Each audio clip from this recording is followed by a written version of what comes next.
Good morning, everyone.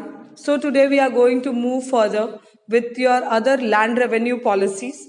ठीक है और हम फर्दर पढ़ेंगे कि ब्रिटिशर्स ने और नई क्या पॉलिसीज लाई थी टैक्स कलेक्शन की फार्म लैंड से टैक्स कलेक्शन की क्या न्यू पॉलिसीज लाई थी वो हम पढ़ेंगे। पिछले क्लास में हमने ऑलरेडी इज्जतदारी सेटलमेंट पढ़ लिया है, परमानेंट सेटलमेंट पढ़ लिया है, उसके एडवांटेजेस देखी थी, how was it advantages to the British officials and और British government and how was it of disadvantage to the Indian peasants. ठीक है, अभी जो आप पिक्चर स्क्रीन पे देख रहे हैं, he is your Thomas Munro. So he was the governor of Madras presidency. So Madras presidency में इन्होंने कुछ चेंजेस लाई थी टैक्स कलेक्शन की, रेवेन्यू कलेक्शंस की। So that will be reading today in your video. So let us see the Rayatwari settlement. So what was your Rayatwari settlement? Before starting that, I'll explain you the meaning of रैयत। रैयत पहले जमाने में ना peasants को कहा जाता था, फार्मर्स और farm labourers were called as ryot. आज भी बहुत सारे जगहों पे आज भी फार्म लेबरर्स को, लैंडलेस लेबरर्स को आज भी रैयत ही बोला जाता है। ठीक है, now let us start.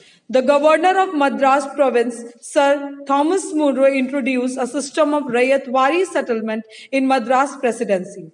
It was later extended to Bombay presidency. So in Madras presidency, Thomas Munro, who was the governor at that time of Madras presidency, he introduced a new system of tax collection and that was called as Rayatwari settlement. ठीक है, और gradually जब ये Madras presidency में बहुत successful हो गया, the same technique was copy to Bombay presidency. Bombay presidency में सेम टेक्निक को फॉलो किया गया था। Now let us see what was in it. क्या थी ये ryotwari settlement? According to this system, the peasants or the rayats were considered the owners of the land and land revenue was collected directly from them. The rate of revenue was fixed at roughly half of the total produce. It was settled for the period of 30 years after which it could be revised. So what was done in it?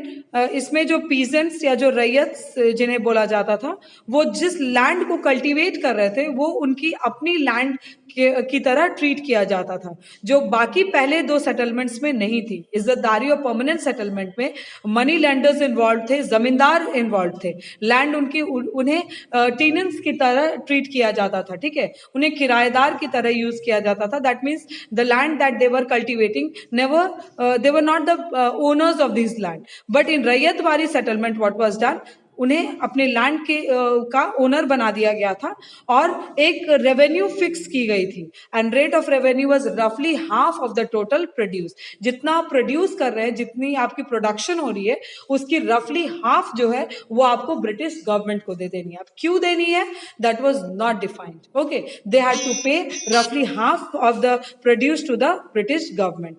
Okay, and this was for the period of 30 years. ये settlement 30 years के period के लिए थी और 30 years के बाद changes आ सकते थे। Okay, that means these policies could be revise. हो सकता था 60% कर दें या हो सकता था 40% ही लें। Okay, though the Rayatwari settlement recognized the peasants as the owners of the land, high rate of revenue made them dependent on the money lenders. So now what happened? अब Rayatwari settlement में लोग अपने owners तो थे, land के owners तो बन गए थे, बट अब सबसे बड़ी प्रॉब्लम क्या आ रही थी, दैट इतनी ज्यादा रेवेन्यू रेट थी, रफली हाफ। ठीक है, जितना आप प्रोड्यूस करें उसकी हाफ, दैट मीन्स उसी हाफ में हाफ तो आप ब्रिटिशर्स को दे देंगे, बाकी जो हाफ बचती है उसमें आपको अपनी फैमिली को भी देखना है, सरप्लस मार्केट में भी सेल करना है, क्योंकि ऐसा तो नहीं है कि एक फार्मर सारा कुछ खुद ग्रो कर सकता है। Will be growing rice, wheat, jute, slipper, shoes, सारा कुछ तो खुद नहीं ग्रो करेगा। He'll definitely spices, he'll definitely buy some of the things from the market. Okay, so for that what he had to do is he had to depend on the money lenders. So still ये वाला जो process था going to the money lenders and taking high rate of loan, ये process अभी भी खत्म नहीं हुआ था because of the high rate of revenue. So imagine अब ब्रिटिशर्स डबल प्रॉफिट में थे। मनी लैंडर्स को वो पैसे देते थे और मनी लैंडर्स उन पैसे से इंटरेस्ट लेके ब्रिटिशर्स को इंटरेस्ट भी देने लगे और ये जो प्रोड्यूस करते थे, हाफ प्रोड्यूस जो होती थी, उससे ब्रिटिशर्स को और ज्यादा टैक्स भी मिलने लगा. That means they started getting double taxes. Now, the Mahalwari settlement 1830. This system was introduced in western Uttar Pradesh, parts of Madhya Pradesh and Punjab. Under this system, the revenue settlement was made for the entire state or mahal.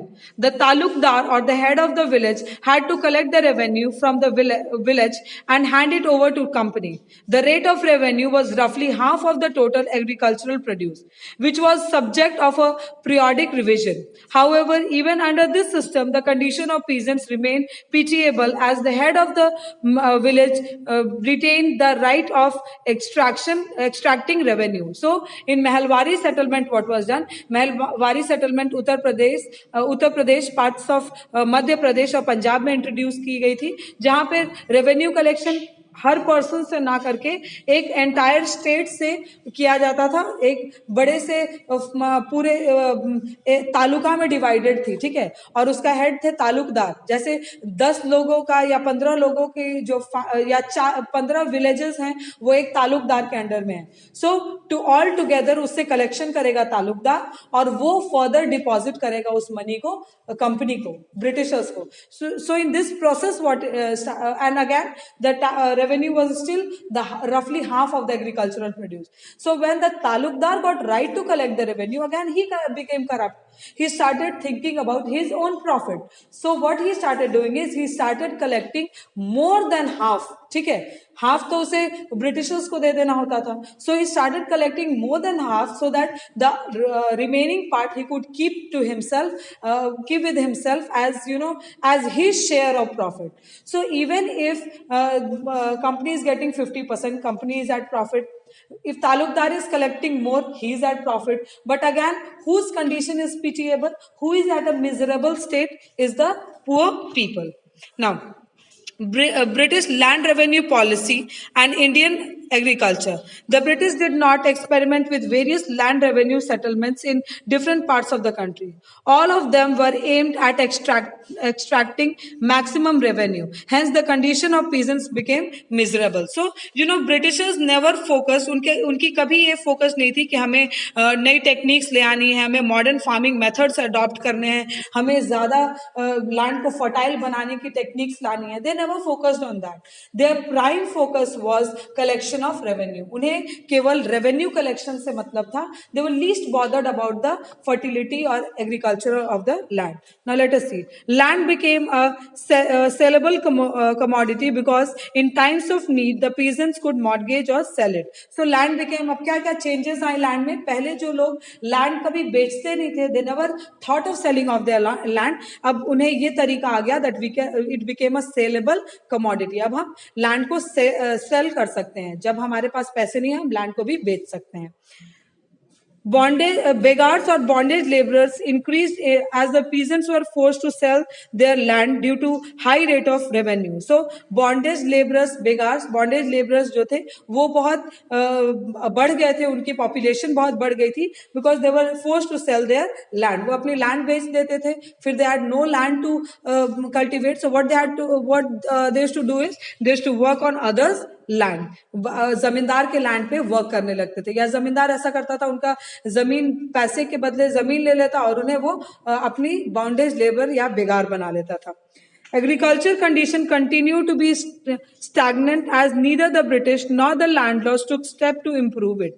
They did not provide agriculture facilities, seeds, plows, fertilizer, and did not try to educate the farmers. So, condition of the agriculture remained stagnant. कोई changes नहीं आई थी. जैसे पहले British के आने से पहले जैसे agriculture थी, वो अभी भी continue थी उसी pace में. No changes was done because किसी की focus ही नहीं थी agriculture को increase करने में. ना Britishers की focus थी, ना landlord की focus थी. The self-sufficiency of the villages was destroyed. There was a shift towards the cultivation of commercial crops such as sugarcane, jute, oil seeds, cotton, groundnut, etc. These crops were cash crops as they could be easily bought and sold in the market. So a new shift was seen, एक shift दिखी थी जहां पे लोग commercial crops के food crops के जगह commercial crops grow करने लगे थे. कमर्शियल क्रॉप्स ऐसे क्रॉप्स होते हैं जो आप कंज्यूम नहीं कर सकते, ठीक है, आप खा नहीं सकते हैं, आप घर पे रख नहीं सकते. अगर आपने ग्रो किए तो आपको मार्केट में सेल करना ही होगा because these products are manufactured further. जैसे कॉटन, ऑयल सीड्स, ऐसा नहीं है कि आपने बहुत मस्टर्ड ग्रो कर लिया तो आप राइस की जगह मस्टर्ड खाने लगेंगे. You need to sell it off in the market. Okay, so Britishers had done this. They had shifted the production of और cultivation of food crop to cash crop. Famine continued to be a regular feature as land productivity fell. So famine became a regular feature. बहुत often famines आने लगी, सुखाड़ आने लगा, लोग खाने के बिना मरने लगे, फूड इनसिक्योरिटी आने लगी, लोगों के पास खाने को नहीं होता था. So this was because the productivity of land fell. जितनी लैंड की प्रोडक्टिविटी थी, फर्टिलिटी थी, वो कम हो गई थी because nobody had paid any interest to the agriculture.